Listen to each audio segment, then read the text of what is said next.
اپنی حاجت لوگوں کے سامنے بیان بولو نہ کی جائے. اگر آپ نے کر دی, آپ کسی کے سامنے رو دیے, اس کی نظر میں آپ کی عزت کیا ہو جائے گی؟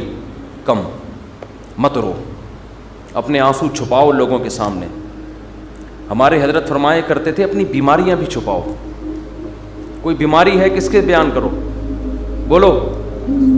لوگوں کا نا گیت گاؤں, میرے یہ مسئلہ, میرے یہ مسئلہ, میرے گردے میں مسئلہ, میرے پھیپڑ میں مسئلہ, میرے گلے. کسی کے سامنے بیٹھ جاؤ نا, آج اپنے دکھ ایسے بیان کرے گا لپٹ کے رونے کا دل کرتا ہے اس سے, ایسے, حالانکہ فٹ فاٹ ہوگا.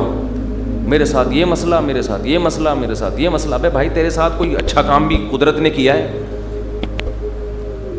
حضرت حکیم الامہ مولانا اشرف علی تھانوی رحمہ اللہ تعالیٰ کو حضرت ڈاکٹر عبدالحی صاحب رحمہ اللہ نے خط لکھا, مسئلے لکھے نا, حضرت یہ مسئلہ, یہ مسئلہ, یہ ٹینشن, یہ پریشانی, یہ پریشانی, یہ پریشانی, یہ پریشانی, آپ دعا فرمائیں. تو انہوں نے لکھا, افسوس ساری ناشکری کی باتیں لکھی ہیں, شکر کا ایک جملہ بھی بولو نہیں لکھا. پہلے شیخ اس طرح کے ہوتے تھے کہ آپ کے اندر جو فالٹ ہے نا اس کی اصلاح کرتے تھے. اب بھی ہوتے ہیں, بہت سے لوگ اچھے ہیں, لیکن بہت سے ڈرامے بازی بھی آ گئی ہے اس میں. آج ایک آدمی نے مجھے بتایا کہ اچھا بھلا ایک رشتہ ہو رہا تھا میرا, تو لڑکی کے ابا جو ہیں ان کے کوئی شیخ, ان کے کوئی بزرگ ہیں. ان لڑکی کے ابا نے بزرگ سے پوچھا کہ میری بیٹی کے لیے فلاں کا رشتہ آ جائے. بزرگ نے استخارہ نکال کے منع کر دیا. یہ بھی ایک مبالغہ ہے, غلو ہے. اپنے بچوں کی شادی میں اپنے شیخ سے پوچھنے کی آپ کو ضرورت. دیکھو شیخ پیر و مرشد کا مطلب کیا ہوتا ہے, وہ آپ کو اللہ اللہ سکھائے, آپ کو دین کی باتیں سکھائے, آپ اس سے شریعت سیکھو, اللہ سے تعلق سیکھو. شادی بھی اپنی مرضی سے کرو, آپ ہر چیز میں شیخ سے پوچھا جا رہا ہے. تو بھائی وہ آپ کے گھر کے حالات آپ سے زیادہ نہیں جانتا. باپ جتنا اچھا بیٹی کے لیے فیصلہ کر سکتا ہے, ماں جتنا اچھا فیصلہ کر سکتی ہے, پیر و مرشد نہیں کر سکتا. پتہ نہیں کیا بنا لیا لوگوں نے پیر و مرشد کو. اپنی شادی بھی پیر صاحب جہاں کہیں گے وہاں ہوں گی, بچے کی شادی بھی پیر صاحب. وہ بھائی پیر ہے, یہ تمہارا باپ ہے, یہ خدا ہے. یہ پیر صاحب اللہ اللہ سیکھنے کے لیے, ان کو بولیں بس اللہ اللہ سکھائیں, ٹھیک ہے نا. اس کے علاوہ مجھ سے لوگ آ کے, بہت سے عقیدت مند لوگ ہیں, مجھ سے آ کے پوچھ رہے ہوتے ہیں میری بچی کا یہ مسئلہ وہاں کر دوں. میں کہتا نہ میں آپ کی بچی کو جانتا ہوں, نہ میں اس کمبخت کو جانتا ہوں معذرت کے ساتھ جس سے آپ کی بچی کی شادی. میں کہاں مشورہ دوں گا, خود فیصلہ کرو بھائی. تو اتنا زیادہ اپنے گھروں میں یہ جو پیر و مرشد ٹائپ کی چیزیں ہیں, جو اور ایک نمبر پیر ہوگا نا وہ یہی مشورہ دے گا, کہے گا بھائی اللہ اللہ سیکھو, مجھے کیا پتا کہ آپ نے کہاں شادی کرنی ہے کہاں نہیں کرنی ہے, تو آپ کا گھریلو معاملہ ہے. طلاقیں دے رہے ہیں پیر سے پوچھ کے, طلاقیں کس سے پوچھ کے دے رہے ہیں؟ پیر و مرشد سے پوچھ کے. تو کہاں سے کہاں بات چلی جاتی ہے. تو میں یہ عرض کر رہا تھا, دیکھو مخلوق کے سامنے رونا, رو لیتا ہے انسان, کبھی پریشان ہوتا ہے تو رو لیتا ہے. ہر ایک میں توکل برداشت ایک جیسی نہیں ہوتی, لیکن اللہ کو مخلوق کے سامنے رونا پسند بولو نہیں ہے. میری عادت ہے, میں اپنے بھی کچھ معمولات کبھی کبھار بتا دیتا ہوں. کبھی اللہ نہ کرے کوئی بیماری آئے, اللہ نہ کرے, تو میں کبھی دعا کی درخواست بھی مسجد میں اعلان نہیں کرواتا. جیسے 8-10 سال پہلے مجھے ملیریا ہو گیا تھا, کافی رمضان میں ہوا, کافی بیمار, اور ملیریا بھی اپنی حماقتوں سے ہوا, احتیاط نہیں کی, اور ہو گیا تو بھی ٹیسٹ نہیں کرایا. فنٹر گیری چل رہی تھی اس وقت, تھوڑی انسان ذرا اور ینگ ہوتا ہے تو فنٹر پنا اس میں زیادہ ہوتا ہے. ٹیسٹ کروا لیتا, ٹائم پہ علاج ہو جاتا تو مسئلہ نہیں بنتا. بخار ہوا, اتر رہا ہے, چڑھ رہا ہے بخار, فنٹر گیری میں ہی ہم زندگی گزار رہے ہیں, وہ بہت ہی خطرناک ہو گیا. یہاں مؤذن, میں مارکیٹ سے شارٹ ہو گیا, 10-12 سال پرانی بات ہے. مارکیٹ سے جب بھی کوئی چیز شارٹ ہوتی ہے جو ہر وقت اویلیبل ہو تو لوگوں کو ٹینشن ہوتی ہے. مؤذن صاحب نے یہاں اعلان کر دیا, امام صاحب کی طبیعت بہت خراب ہے, تمام حضرات سے دعاؤں کی درخواست. میں نے مؤذن صاحب کی کھچائی کی, میں نے کہا میں نے آپ کو کہا ہے کہ آپ پبلک کو بتائیں کہ امام صاحب کی طبیعت خراب ہے, کیا ضرورت ہے شور مچانے کی. طبیعت کا ٹھیک ہونا, طبیعت کا خراب ہونا, یہ سب چیزیں نیچرل ہیں, نارمل ہیں. کبھی ٹھیک ہوگا, کبھی خراب ہوگا, کبھی مرے گا, کبھی جیے گا. ہر چیز کی مسجد سے اناؤنسمنٹ. پھر لوگوں کے فون آنا شروع, سنا ہے آپ بیمار ہو گئے, وہ ایک درد سر بن جاتا ہے انسان کے لیے. صرف ان لوگوں کو انسان بتا دے اپنے چند بزرگوں کو جن سے اسپیشلی دعا کی درخواست کی جا سکتی ہے. بھئی طبیعت خراب ہے, آپ سے کہہ رہا ہوں کہ آپ میرے لیے دعا کریں. شور مچانے کی, لوگوں میں پبلش کرنے کی اس کو کی ضرورت نہیں ہے, یہ اللہ کو پسند نہیں ہے یہ عادتیں. آج اب دیکھو آبادی بڑھ رہی ہے نا, میں ہر نماز میں کوئی پرچی آ رہی ہوتے میرے فلاں کا بیمار ہے ان کے لیے دعا کرا دیں, میرے چچا کی طبیعت خراب ہے ان کے لیے دعا کرا دیں, میرے فلاں کا انتقال ہو گیا ان کے لیے دعا کرا دیں. اس کا کیا ہوتا ہے, میرے دماغ میں ان کا نام رکھنا مشکل ہو جاتا ہے.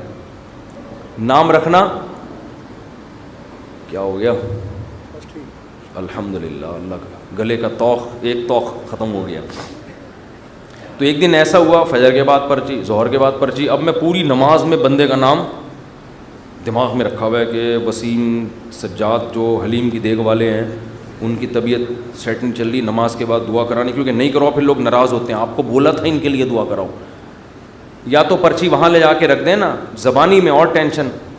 تو ایک دن ایسا ہی ہو گیا, مجھے پاس ایک ظہر میں ایک صاحب آئے کہ جی وہ فلاں کی طبیعت خراب ہے. میں نے کہا یار میں ہول سیل کے حساب سے دعا مانگ لوں گا, اے اللہ جس کی بھی طبیعت خراب ہے ٹھیک کر دے یا عافیت سے اٹھا لے. یہ تو نہیں میں نے کہا, خیر ٹھیک کر دے اس کو. اور جو دنیا سے جا چکے ہیں اللہ ان سب کی, یہ تو چلتا رہے گا بھائی, کوئی مرے گا کوئی جیے گا. امام کو کیا مرغا بنایا ہوا ہے, کیا بنایا ہوا ہے آپ لوگوں نے امام کو, پورے محلے کی رپورٹیں اس کو, ہر گھر میں وہ فلاں بیمار فلاں. میں نے کہا, انہوں نے کہا نہیں, اجتماعی دعا میں یہ ہوتا ہے اللہ ہو سکتا ہے کسی کی سن لے, اللہ ہو سکتا ہے کسی کی سن لے. شاید وہ ادھر کونے میں ایک بندہ بیٹھا ہوا اس کی ٹھا کر کے اوپر. میں نے کہا دیکھو دعا اس کی زیادہ قبول ہوتی ہے جو درد دل سے مانگتا ہے, اور درد دل سے آپ کے ریلیٹو مانگیں گے.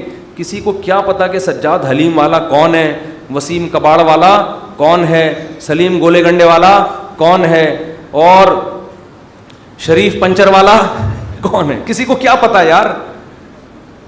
جب اس طرح دعائیں مانگیں گے لوگ کہیں گے اللہ ہے وہ ٹھیک کر دے, تیری مرضی, نہیں بھی کر تو کوئی اتنی بڑی ٹینشن والی بات نہیں ہے. آپ اپنے خاص محبت والے چاہنے والوں کو بتایا کرو. کوئی بزرگ ہیں جن سے تعلق ہے, یا امام سے خود کہہ دو کہ مفتی صاحب میرے فلاں کی طبیعت خراب ہے آپ دعا کر دیں, کیونکہ آپ کو عقیدت ہے امام صاحب سے شاید ان کی دعا, تو انسان کھڑے کھڑے وہی دعا کر دے. یہ سنت ہے. صحابہ نبی کے پاس آ کے یہ نہیں کہتے تھے کہ مسجد نبوی میں فلاں کے لیے دعا کروا دیں. صحابہ یہ کہتے تھے یا رسول اللہ آپ میرے لیے یہ دعا کر دیں. نبی اسی وقت کھڑے کھڑے ان کے لیے دعا کرتے تھے, اور بہت دفعہ سامنے قبول بھی ہو جاتی تھی. نبی صلی اللہ علیہ وسلم نے ایک دفعہ ارشاد فرمایا کہ میری امت کے 70,000 لوگ بغیر حساب کتاب کے جنت میں داخل ہوں گے جو اللہ پہ بہت زیادہ توکل کرتے تھے. تو ایک صحابی کھڑے ہوئے حضرت عکاشہ مجمع میں, انہوں نے کہا یا رسول اللہ میرے لیے دعا کر دیں, میں بھی انہی میں سے ہوں. یہ نہیں کہا یا رسول اللہ میرے لیے 27ویں رات کو سب کے سامنے دعا کروا دیے گا آپ, بس یا رسول اللہ آپ میرے لیے بھی دعا کر دیں. آپ نے فرمایا اے اللہ اللہم اجعل عکاشۃ منہم, اے اللہ عکاشہ کو بھی ان لوگوں میں شامل کر دے. جب حضرت عکاشہ کی دعا نبی نے مانگی صحابہ کو تو جوش پیدا ہو گیا. ایک اور صحابی کھڑے ہوئے, یا رسول اللہ میرے لیے بھی دعا کر دیں کہ اللہ مجھے بھی ان میں سے کر دے. آپ نے فرمایا سبقک بہا عکاشہ, عکاشہ سبقت لے گئے.